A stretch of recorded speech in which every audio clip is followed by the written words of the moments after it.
Confused about CPF? You're not alone. In just 5 minutes, I'll break it down.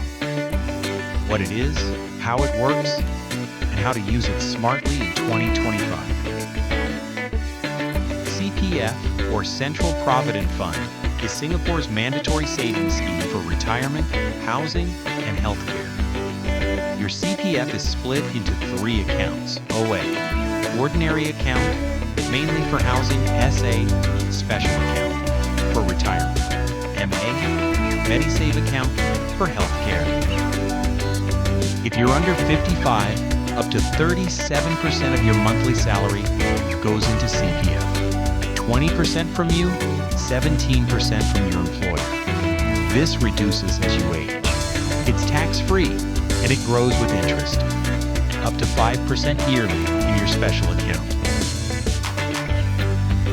You can use CPF for buying HDB or private property, paying medical bills or Medishield life saving for retirement via CPF Life, education loans with conditions. But remember, CPF is not a bank account. Withdrawals are restricted to ensure your retirement needs are met.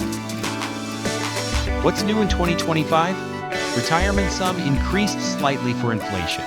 More support for older workers via CPF top-ups.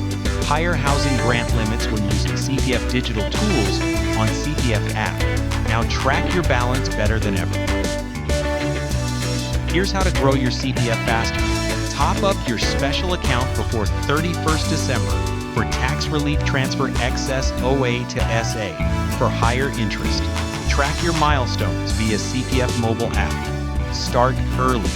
Compound interest is your best friend. So that's CPF. Simple, powerful, and essential. Want more financial clarity like this? Subscribe to the SG Ledger for smart money tips made local and simple.